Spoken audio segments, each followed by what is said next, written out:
אנשים שאומרים שאוהבים ציפורים, קמים 4:30 בבוקר כדי להגיע לפה ולהציק לכמה מאות ציפורים ביום בעונה הזאת. למה אנחנו עושים את זה? ללמוד עליהם.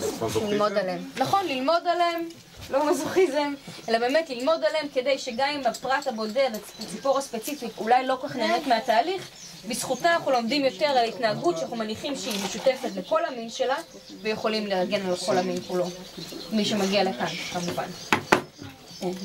שאיפות מציאותיות. יש ציפורים חדשים שמגיעים כל יש ציפורים חדשים, כן, יש ציפורים שמגיעות, שלא היו מגיעות שנים קודמות. מבחינת הכמויות גם יש הרבה תנודות. וזה, ישראל היא צוואר בקבוק של נדידה. היא מרכזת לכאן את כל הנדידה, ואז תופעות שקורות גם באזורי חריפה, גם באזורי כינון. תאכל הרבה חרקים, נגיד על זה הרבה תודה, ותמשיך הלאה. נשחרר אותה? לפני שיתחדש הגשם? אז רגע, לפני שאנחנו משחררים אותה, בוא, תעזור לי. 53 שנה. תקווה שיכול לצלם אותך. תעזור לי באבא. איך קוראים לך? אללה. מה זה? למה אני להגיד?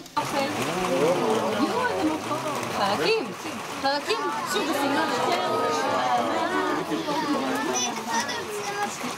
באנגלית קוראים לזה בי-איטל, האוכל דבורים.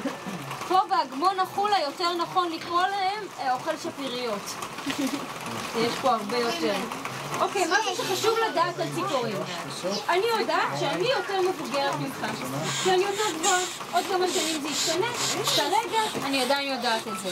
אנחנו יכולים ככה לדעת גיל.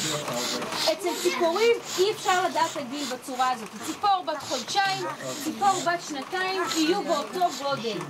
ולכן הדרך שהיא לדעת מה הגיל שלהם, זה לפי הנוצות. אפשר לצלם אותה? ואני רואה שפה אפשר לצלם. הן כבר נוצות די ארוכות.